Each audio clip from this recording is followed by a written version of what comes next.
As soon as possible व्यवस्था करें।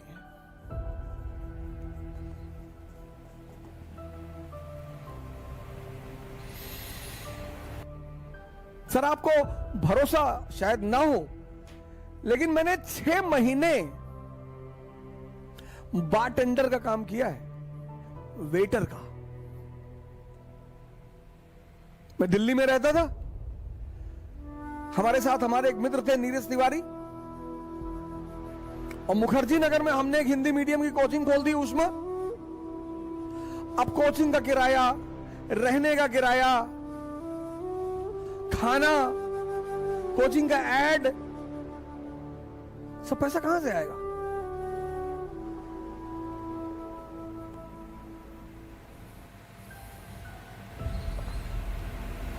तो दिल्ली के एक होटल में बारटेंडर का काम किया सर। सैलरी बहुत कम मिलती थी सर, टिप बहुत ज्यादा मिलती थी। सैलरी बहुत कम मिलती थी सर। शाम को 7 बजे मैं गुड़गांव आता था और रात को 3 बजे मैं वापस घर पहुंचता था, और सुबह 8 बजे मैं क्लास लेता था। और सर किसी को नहीं, सर किसी को नहीं, मेरी पत्नी को मुझे हर महीने पैसा भेजना होता था। मेरी बच्ची, पहली बच्ची जो मेरी बड़ी वाली बेटी है, उसका जन्म हो चुका था, उसको पैसा भेजना होता था। यह है जीविकोपार्जन। मैं किससे ज्यादा पैसे मांगने, और इतने सारे चीजों के पैसे। और माता जी ने कह दिया कि घर दिखाई मत पड़ना। भाई कोई आदमी आपको अपने पास रख लेगा, पर डे खाना खिला देगा, आपकी कोचिंग का फीस क्यों देगा? आपकी कोचिंग का किराया क्यों, रेंट क्यों देगा? आपकी परिवार का वहन क्यों करेगा? तो आप जैसे ही 21 साल क्रॉस करें, 21 साल याद रखें, आप जैसे ही 21 साल के हो जाएं, आप इस पर ध्यान दें तुरंत। यह सबसे बड़ी चुनौती और बाधा है मध्यम वर्ग के लोगों के लिए।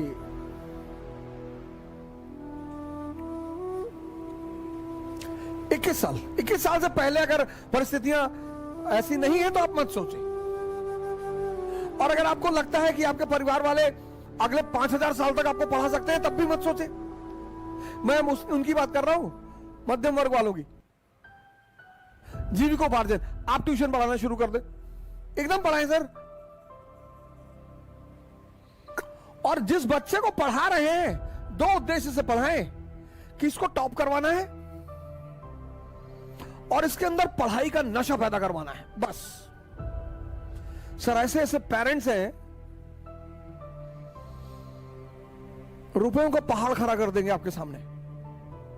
पहला काम जीविकोपार्जन, मैं नाम नहीं लूंगा, एक आईपीएस हिंदुस्तान में है, मैं उनका नाम नहीं लूंगा। उस बंदे ने एटीएम में काम किया, घर से पैसा आता नहीं था, पढ़ना था, एटीएम में। तो रात भर एटीएम की नौकरी की, एसी में बैठ के पढ़ाई की। तो पढ़ाई भी मस्ती से हुई, जीविकोपार्जन भी हो गया, और एम्बिशन। जितने भी लोअर मिडिल क्लास के लोग हैं और मिडिल क्लास, जिनको भी इस बात का एहसास है कि मेरे घर वाले एक समय के बाद आर्थिक रूप से मेरी मदद नहीं कर पाएंगे, वो इसका प्रयास तुरंत करें। कोई बुराई नहीं है सर, आप कोई भी कला सीख लो सर, आप एसी बनाना सीख लो सर, क्या बुराई है बताइए मुझे। आप पढ़े लिखे आदमी हैं, सारा काम ऑनलाइन होता है, आप एसी बनाने वाली 4 दुकान से जुड़ गए, आप किसी के यहाँ एसी बनाने जाएंगे, well dress, jeans T shirt, चश्मा उश्मा लगा के जाएंगे, गुड मॉर्निंग सर, कायदे से बात करेंगे, यार बड़ा डिसेंट टाइप का आदमी है। ये छोटा नहीं होता सर, आप शर्मिंदा बिल्कुल ना हो कि लोग क्या सोचेंगे। खाने को देते हैं, लोग भाड़ में जाएं, कुछ भी सोचें, अपने सपनों को पूरा करना है।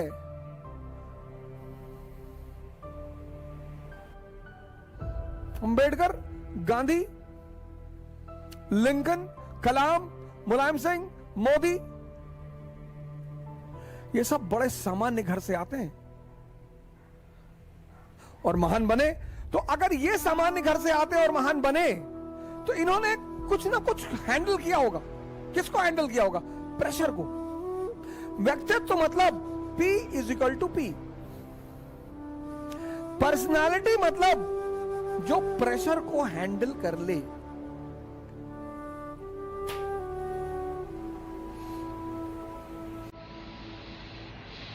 P = P।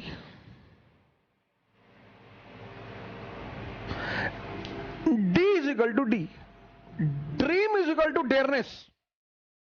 बड़ा सपना देखना हर आदमी के बस की बात नहीं होती, और बड़े सपनों की पूर्ति में टाइम लगता है।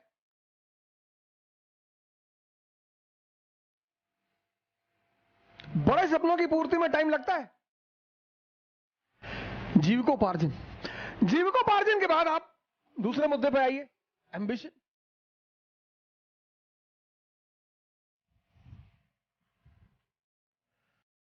घबराइए मत, प्रेशर में मत आइए।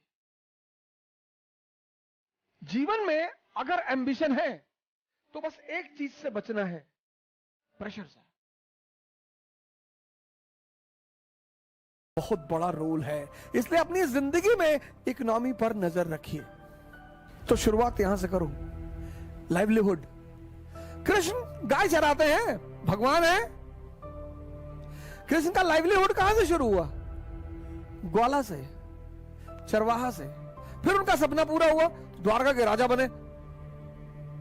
फिर उनका लक्ष्य पूरा हुआ, भगवान बने। और इस सारी व्यवस्था में ड्रीम पूरा किया उन्होंने, द्वारका के राजा बने। और गोल भी पूरा हुआ, भगवान बन गए।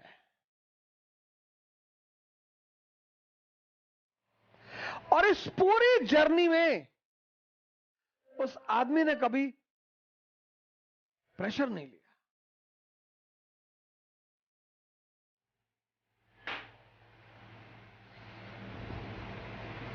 जय हिंद।